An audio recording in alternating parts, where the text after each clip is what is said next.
तुमच्या रेशन कार्डमध्ये कुटुंबातील नवीन सदस्याचं नाव जोडायचं आहे का? पण मग ते सरकारी कार्यालयाच्या चक्करा, एजंटचा त्रास, हे सगळं नको वाटतं हो ना? तुम्ही कधी विचार केलाय की चुकीच्या माहितीमुळे किंवा या प्रक्रियेच्या गोंधळामुळे सरकारी योजनेपासून आपण वंचित राहतो? तर घाबरू नका. आजच्या या विशेष चर्चेत आपण पाहणार आहोत की घरबसल्या मोबाईलवरून किंवा कॉम्प्युटरवरून रेशन कार्डमध्ये नवीन नाव कसं जोडायचं. आज आपण काय पाहणार आहोत? सगळ्यात आधी रेशन कार्डचा तो 12 अंकी नंबर ऑनलाईन कसा शोधायचा, मग सरकारी वेबसाईटवर नवीन अकाउंट कसं तयार करायचं, नाव वाढवण्यासाठीचा अर्ज कसा भरायचा आणि कोणती कागदपत्रं लागतात, आणि सगळ्यात महत्त्वाचं, अर्ज मंजूर झाला की नाही हे कसं तपासायचं, आणि 30 दिवसात काम नाही झालं तर काय करायचं. आणि हो, अशीच उपयुक्त माहिती तुम्हाला नेहमी हवी असेल तर आपला महायोजना चॅनल लगेच सबस्क्राईब करा आणि हा भाग शेवटपर्यंत नक्की बघा, कारण मध्येच आपण नाव नोंदवताना होणाऱ्या काही मोठ्या चुकांबद्दल बोलणार आहोत ज्यामुळे तुमचा अर्ज चक्क रद्द होऊ शकतो. चला तर मग सुरुवात करूया. नमस्कार. रेशन कार्डमध्ये मुलाचं नाव लावणं किंवा समजा नवीन सुनेचं नाव लावणं हे अनेकांसाठी एक मोठं डोकेदुखीचं काम असतं. तर ही प्रक्रिया आता खरंच घरबसल्या ऑनलाईन करता येते का? आणि म्हणजे ती कशी? नमस्कार. हो, अगदी खरं आहे. आता तुम्हाला तहसील किंवा सरकारी कार्यालयात जायची गरज नाही. महाराष्ट्र सरकारच्या rcms.mahafud.gov.in या वेबसाईटवरून तुम्ही हे काम सहज करू शकता. माझ्या अनुभवातून सांगते, यामुळे लोकांचा वेळ आणि पैसा दोन्ही वाचतो. छान. पण अनेकांना तर आपला तो 12 अंकी रेशन कार्ड नंबरच माहीत नसतो. तो कसा शोधायचा याचा काही सोपा मार्ग आहे का? नक्कीच. यासाठी सरकारने एक खूप सोपं ॲप दिलं आहे. ॲप दिलाय? बरं. हो. पायरी 1, तुमच्या मोबाईलच्या प्ले स्टोअरवर जाऊन मेरा रेशन नावाचं ॲप डाउनलोड करा. मेरा रेशन. ठीक आहे. ॲप उघडल्यावर तुमच्या कुटुंबातील मुख्य व्यक्तीचा, म्हणजे ज्यांच्या नावाने रेशन कार्ड आहे, त्यांचा आधार नंबर टाका. फक्त आधार नंबर? हो. आणि तिसरी पायरी, आधार नंबर टाकल्यावर तुम्हाला तुमचा 12 अंकी रेशन कार्ड नंबर लगेच स्क्रीनवर दिसेल. अरे वाह! आणि एक क्विक फॅक्ट सांगू का? हो, सांगा ना. मेरा रेशन हे ॲप 1 कोटीहून अधिक लोकांनी डाउनलोड केले आहे. 1 कोटी? हो. यावरूनच त्याची उपयुक्तता लक्षात येते. वाह! नंबर तर मिळाला. आता या वेबसाईटवर नवीन युजर म्हणून नोंदणी कशी करायची हे जरा सविस्तर सांगा. चला सविस्तर बघूया. ही प्रक्रिया अगदी सोपी आहे बघा. पहिली पायरी, rcms.mahafud.gov.in वेबसाईटवर जाऊन पब्लिक लॉग इनवर क्लिक करा. Public log in. दुसरी पायरी, न्यू युजर हा पर्याय निवडा. तिसरी पायरी, I have a valid ration card and I am head of family म्हणजेच HOF हा पहिलाच पर्याय निवडा. अच्छा, पहिलाच पर्याय. हो. आणि चौथी पायरी, आता जो 12 अंकी रेशन कार्ड नंबर मिळालाय तो टाका आणि कुटुंब प्रमुखाच्या आधार लिंक मोबाईलवर आलेला OTP टाकून व्हेरीफाय करा. म्हणजे OTP कुटुंब प्रमुखाच्याच मोबाईलवर येणार? अगदी. आणि पाचवी पायरी, स्वतःचा एक लॉग इन ID आणि पासवर्ड तयार करा. तुमचं नाव, मोबाईल नंबर अशी माहिती भरून अकाउंट तयार करा. हे लक्षात ठेवा, म्हणजे पुढे त्रास होणार नाही. बरं, पण इथे एक मोठा गैरसमज आहे. काय? की कुटुंबातला कोणताही सदस्य लॉग इन करून दुसऱ्या सदस्याचं नाव टाकू शकतो. यात किती तथ्य आहे? नाही, हा तर सगळ्यात मोठा गैरसमज आहे.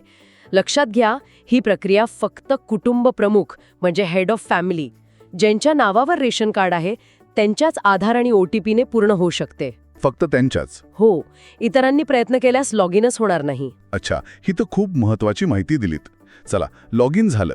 आता नवीन सदस्याचं नाव जोडायचा अर्ज कसा भरायचा? त्यात खूप रकाने दिसतात. कोणती माहिती भरणं अनिवार्य आहे? हो, सांगते. लॉग इन झाल्यावर रेशन कार्ड मॉडिफिकेशन या पर्यायावर जाऊन ॲड मेंबरवर क्लिक करा. Add member. हो. आता काही महत्वाची माहिती लक्षात ठेवा. ज्या व्यक्तीचे नाव जोडायचे आहे त्याचा पासपोर्ट साईज फोटो जो 20 KB पर्यंत असावा. फक्त 20 KB? हो. त्याचं नाव मराठी आणि इंग्रजीमध्ये, आईवडिलांचे नाव, जन्मतारीख आणि लिंग, कुटुंब प्रमुखाशी असलेलं नातं म्हणजे मुलगा, सून जे काही असेल ते, आणि त्या व्यक्तीचा आधार कार्ड नंबर. बरं. आणि एक सगळ्यात महत्वाची गोष्ट, रेशन लिफ्टिंग इलिजिबिलिटीमध्ये येस निवडायला विसरू नका. रेशन लिफ्टिंग एलिजिबिलिटी हे काय? म्हणजे त्या व्यक्तीला धान्य मिळायला हवं की नाही. यात येस नाही निवडलं तर त्या व्यक्तीच्या वाट्याचं धान्य मिळणार नाही. अरे देवा. हो. एक किस्सा सांगते. एकदा एका व्यक्तीने यात चुकून नो केलं होतं. नाव तर लागलं, पण त्यांना त्या व्यक्तीच्या वाट्याचं धान्यच मिळेना. बापरे. म्हणून हा पर्याय काळजीपूर्वक निवडा. आणि हो, वार्षिक उत्पन्न माहीत नसल्यास 0 टाका. भारी माहिती दिलीत. पण कागदपत्रांचं काय? जन्माचा दाखला लागतो की आधार कार्ड चालतं? आणि ही कागदपत्र अपलोड कशी करायची? इथे तुम्हाला पर्याय मिळतात. तुम्ही जन्माचा दाखला, शाळेचा दाखला, पॅन कार्ड किंवा वोटर आयडी यापैकी काहीही देऊ शकता. आणि यापैकी काहीच नसेल तर अदर हा पर्याय निवडून तुम्ही आधार कार्ड सुद्धा अपलोड करू शकता. अच्छा. आणखी एक क्विक फॅक्ट लक्षात ठेवा, तुम्ही जे काही कागदपत्र जोडणार आहात त्याची PDF फाईल 20 KB साईजच्या आत असावी. परत 20 KB? हो, हे आधीच तयार ठेवा. सर्व माहिती भरल्यावर आणि कागदपत्र अपलोड झाल्यावर अर्ज सेव्ह करा आणि नंतर कन्फर्म अँड प्रोसीड करून सबमिट करा. अर्ज तर सबमिट केला, पण आपलं काम झालं की नाही हे कसं कळणार? आणि जर 30 दिवसात नाव लागलं नाही तर कोणाकडे दाद मागायची हा मोठा प्रश्न असतो. बरोबर. अर्ज सबमिट झाल्यावर तो तुमच्या तहसीलच्या अन्नपुरवठा निरीक्षकाकडे म्हणजे इन्स्पेक्टरकडे मंजुरीसाठी जातो. ओके. तुम्ही तुमच्या डॅशबोर्डवर अर्जाची स्थिती म्हणजे स्टेटस पाहू शकता. अच्छा, म्हणजे पेंडिंग आहे की मंजूर झालं हे कळतं. हो, आणि सर्वात महत्त्वाची गोष्ट म्हणजे त्याच डॅशबोर्डवर तुम्हाला त्या अधिकाऱ्याचा संपर्क क्रमांक सुद्धा दिसेल. काय सांगताय, अधिकाऱ्याचा नंबर मिळतो? हो, जर 30 दिवसात नाव मंजूर झाले नाही तर तुम्ही त्यांना थेट फोन करून तुमच्या अर्जाबद्दल विचारू शकता. त्यांनी प्रतिसाद न दिल्यास तुम्ही त्यांच्या विरोधात तक्रारीही दाखल करू शकता. हा तुमचा हक्क आहे. वा, हे लक्षात ठेवलं तर पुढे मोठा फायदा होईल. आमच्या एका दर्शकाने विचारलं होतं की ही ऑनलाईन पद्धत खरंच यशस्वी होते का? एखादं खरं उदाहरण सांगता येईल का? हो, नक्कीच. कोल्हापूरच्या एका गावातल्या सुनेत्राताईंनी त्यांच्या लहान मुलाचं नाव लावण्यासाठी हाच मार्ग वापरला होता. अच्छा. त्यांनी आपला महायोजना चॅनलवरचा व्हिडिओ बघून अर्ज भरला आणि तुम्हाला आश्चर्य वाटेल, अर्ज केल्याच्या ओघ्या 20 दिवसात त्यांच्या मुलाचं नाव रेशन कार्डमध्ये लागलं. फक्त 20 दिवसात? हो, आणि त्यांना तसा मेसेजही आला. त्यांना एजंटला 1 रुपयाही द्यावा लागला नाही आणि त्यांचं काम घरबसल्या झालं. हे तर उत्तमच आहे.